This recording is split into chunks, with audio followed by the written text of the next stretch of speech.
السلام علیکم ورحمۃ اللہ وبرکاتہ. جی کسی کے ساتھ شیئر کیا آپ نے؟ کیا شیئر کیا؟ وعلیکم السلام. مدر ان لا کے ساتھ شیئر کیا. ذکر کی اہمیت کے بارے میں سمجھایا بتایا. الحمدللہ کافی اثر ہوا. وہ کرتی بھی ہے لیکن اس آیت کو ذہن میں رکھ کے ان کو بتایا کہ شہیدوں سے بھی بلند درجہ ہوگا ان کا، جو آپ نے مفہوم بتایا تھا حدیث کا. اور پھر والدین کو فون کیا، ان کو بتایا. دادی ہوتی ہے پاکستان میں، ان کو بتایا. Very good. وہ کر کے اور الحمدللہ پھر اپنے اوپر لے کے بیٹھی. مطلب غور و فکر کر رہی تھی کہ چلو وہ تو مطلب بوڑھوں کو تو بتا دیا، لیکن اب میرے لیے اس میں کیا سبق ہے. تو جب میں لیکچر کو بھی ذہن میں رکھ کے اور نوٹس کو بھی، تو میرے ذہن میں یہی آیا کہ ہم نوجوانوں کے لیے یہی سبق ہے کہ مال کی حرص یا عمر کی حرص یا جو بخل ہے، مطلب یہ دونوں چیزیں خود غرضی کی علامت ہیں. تو ہمیں بے غرض ہو کے دوسروں کا خیرخواہ بن کے اپنی عمر اور اپنی جو اعمال ہے ان پہ فوکس رہنا چاہیے اور فائدہ اٹھانا چاہیے. ٹھیک ہے، شاباش. جی مجھے مشکل تھوڑی ہوئی کہ ان کو کچھ مشکل ہوئی. کیا مشکل ہوئی؟ پہلے میں سوچا ایکسپیریمنٹ اپنی امی کو کروں، تو ان کو فون کیا تو میں نے کہا مدر ان لا سے پہلے امی کا رویہ پتہ لگ جائے کہ وہ کیسے اس کا جواب دیتی ہے. تو جیسے میں نے ایکسپیکٹ کیا تھا، ہمارے گھر کے جو بزرگ ہیں وہ خود ہی اپنے سے 10-15 سال بڑوں کو بزرگ سمجھتے ہیں. وہ سمجھتے ہم بھی ابھی جی صحیح. کیونکہ وہ آج کل وہ 7+ کا دور ہے نا، تو وہ سب اپنے آپ کو 7+ کی مائیں سمجھتی ہے کہ بچے بھی جوان ہے تو ہم بھی بالکل جوان ہیں. امی سے اس طرح بس کہا کہ بزرگوں کو اس طرح کرنا چاہیے. تو میں نے کہا ہاں میں نے بھی نا ان کو کہا تھا کیسے کریں. امی آپ کو بھی نا ایسے مطلب شروع کر دینا چاہیے نا زیادہ. امی نے کہا مجھے لگتا ہے ہماری مت ماری. میرے تو بھی دنیا میں اتنے کام ہے تو ٹھیک ہے ابھی فون کرتا ہوں، میرے ڈرامے لگیں گے لیکن 5 دن کے بعد فون کرتی ہے. اس کے بعد اپنی مدر ان لا کو کچھ کہنے کا اس کو حوصلہ نہیں ہے. مجھے لگا شاید ابھی کچھ بہتر طریقے سے میں ڈیلیور نہیں کر پا رہی. کچھ پہلے اس پہ امینڈمنٹ کر دوں. آپ اس کو اس طرح بھی لے سکتی تھی کہ مثلاً جن لوگوں کو عمر کی حرص ہے یا اپنے آپ کو سمجھتے ہیں کہ ابھی تو بہت جینا ہے ان کو، تو ان کو آپ یہ بتا سکتے ہیں کہ لمبی زندگی کا راز بتاؤں کیا ہے. کیونکہ حدیث کے الفاظ میں یہ بھی آتا ہے نا کہ جو تسبیح تحمید وغیرہ کی وجہ سے لمبی عمر پائے. تو لمبی عمر کا راز معلوم ہے کیا ہے؟ کثرت سے تسبیح پڑھنا، کثرت سے ذکر کرنا. پھر اسی طرح کسی کو آپ کہہ سکتے ہیں کہ ڈپریشن سے نکلنے کا راز، ڈپریشن سے نکلنے کا طریقہ اور لوگوں کے تانے سن کر جینے کا حوصلہ. نبی صلی اللہ علیہ وسلم اللہ نے اس کے بارے میں بتایا تھا کہ لوگوں کی باتوں سے مجھے معلوم ہے کہ آپ کا سینہ تنگ ہوتا ہے، تو آپ اس کا جواب کس سے دیں؟ تسبیح سے، یعنی تسبیح پڑھیں. تو جب کسی کو یہ معلوم ہوتا ہے کہ یہ چیز اس کے فائدے کی ہے یا اس کو ہیلپ کرنے والی ہے، تو انشاءاللہ پھر اس کو زیادہ توجہ سے وہ لیں گے اور اس سے زیادہ شوق سے سنیں گے. اور تو جب بھی آپ کچھ بتانے لگے تو ایک طریقہ یہ ضرور کیا کیجیے کہ حدیث کے الفاظ پر دوبارہ غور کر لیں، نوٹس سارے ریوائز کر لیں، تیاری کر لیں، رب اشرح لی پڑھ لیں اور اللہ سے دعا کر لیں کہ یا اللہ مجھے یہاں ایسی حکمت سکھا کہ واقعی میری بات دوسرے کے دل میں اتر جائے. اور آپ دیکھیں گے اس کا میریکل کہ انشاءاللہ اللہ تعالیٰ دوسروں کے دل بھی مسخر کرے گا اور ان کو فائدہ بھی پہنچائے گا. اور پھر ایک بات یہ ہے کہ جب ہم دوسرے کے لیے دل میں بہت خیر خواہی لے آتے ہیں نا کہ ہمارا یہ عمل دوسرے کو فائدہ دے، تو انشاءاللہ اس کے اندر بھی ویسے ہی پھر لینے کی صلاحیت بڑھ جاتی ہے.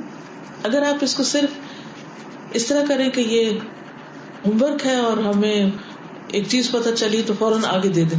مثلا آپ دیکھیں آپ نے وہ گیم کھیلتے ہوئے دیکھا ہوگا، اس کو پارسل گیم جس کو کہتے ہیں. تو ایک ہوتا ہے کہ آپ کسی کو چیز بہت اچھی طرح سے پکڑاتے ہیں، لیکن پارسل گیم میں کیسے پکڑاتے ہیں؟ بس جلدی سے ہم دینے والی کرتے ہیں کہ ہمارا فرض پورا ہو جائے یا ہم پہ نہ آ جائے بات.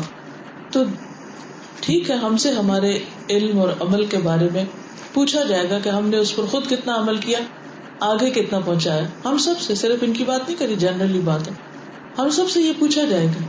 لیکن اس ذمہ داری یا فرض کو ادا کرنے کے لیے کبھی بھی پارسل گیم والا رویہ اختیار نہ کیجیے کہ ہم نے تو دے دیا یا ہم نے تو بتا دیا یا بس ہم جلدی سے کسی کو بتا دیں. اس کے لیے حکمت، صبر اور سارے پہلوؤں کا احاطہ کرتے ہوئے وہ چیز دوسرے تک پہنچانا. لیکن یہ یاد رکھیے کہ اس کے باوجود بھی کچھ لوگ پھر بھی اس کو نہیں لیں گے اور پھر بھی وہ اوفینڈ ہوں گے. لیکن ہم اپنی طرف سے کوئی کسر نہ چھوڑیں کسی کو خیر دینے میں. یہ دراصل خیر بانٹنا ہے.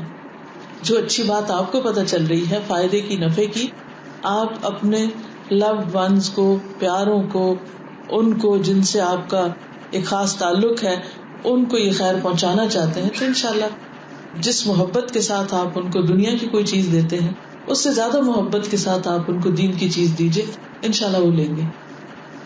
جی وعلیکم السلام. میرے ایک بات ایجاد میری کہ پہلے سے ہی جب ہم انلاس کو جیسے بتانا چاہتے ہیں تو ایک خاص ہمارا امپریشن ہوتا ہے، خاص طور پہ اسپیشلی ہمارے مدر ان لا ہمیشہ وہ بہت ہی اچھے ہوتے ہیں، لیکن کبھی کبھار ایسا لگتا ہے کہ ان کی جو بات ان کے اپنے بیٹے کے تھرو جاتی ہے وہ بہت اس کو اپنے اوپر مطلب اپلائی کرتی ہے فوری. تو بہت ایسا تو میں اکثر یہ پہلے کرتی تھی کہ جیسے مجھے ایسا لگتا تھا کہ وہ چیز میں نے سنی تو میں پہلے ان کو بتاتی تھی، لیکن مجھے اس میں یہ ایکسپیرئنس ہوا کہ جب میں بتاتی ہوں تو میں یہ کہتی تھی کہ دیکھیں آپ امی کو یہ بتا سکتے ہیں اس طرح، لیکن مجھے ایسا لگتا تھا کہ اس میں میرے میاں تھوڑے افیکٹ ہو جاتے ہیں کہ جیسے میں ان کو مشورہ دے رہی ہوں. تو ابھی ریسنٹلی مجھے تھوڑا سا ایکسپیرئنس ہے میں شیئر کرنا چاہی تھی کہ میں نے ایک اور طریقہ شروع کیا. میں نے ایک چیز اس حدیث سے آبزرو کری کہ ہم میں سے بہت سارے جو بہت ایجڈ ہو گئے جیسے امی وغیرہ وہ مس کرتے ہیں کہ سب لوگ ان کو ٹائم ہی نہیں دے رہے جیسے ہم لوگ یہاں ہیں، باقی اولاد بھی سب نہ نماز پڑھتی وغیرہ کوئی آتا نہیں کوئی ایک بار، تو وہ بہت اس بات کو فیل کرتی ہیں، اپنے اکیلے کو فیل کرتی ہیں. تو آج میں نے حدیث میں جیسے یہ پڑھا کہ اس ٹائم کو بھی ہم یوزفل بنا سکتے ہیں اور یہ سوچیں کہ وہ لوگ نہیں آئے تو یہ تو اچھا ہے کہ مجھے یہ ٹائم ملا کہ یہ کرنے کا. تو میں انشاءاللہ اب دھیان میں رکھوں گی کہ جب میرے بچے میرے پاس نہیں ہوں گے اور میں انہیں مس کروں گی تو میں اس طرح کر لیا کروں گی. مطلب یہ تو ایک مثال ہے لیکن اس طرح سے پہنچانے میں ان کو ایک وہ بات کلک کر جاتی ہے. کیونکہ یہ گلٹ تو سب کو ہوتا ہی ہے نا کہ ہم ماں باپ کے پاس نہیں ہیں یا ہم ماں باپ کے لیے کچھ کر نہیں رہے. اور یہ بھی آپ کی بات درست ہے کہ ماؤں کے دلوں میں بیٹوں کی محبت بہت ہوتی ہے اور ان کی بات کو وہ زیادہ توجہ سے سنتی ہیں بنسبت بہو کے. جیسے ہی ایسی کوئی بات ہوتی ہے تو پھر ان کو یہ بات کلک کرتی ہے نا تو وہ فوری کہتے ہیں کہ آپ اس طرح سے کر لیجیے.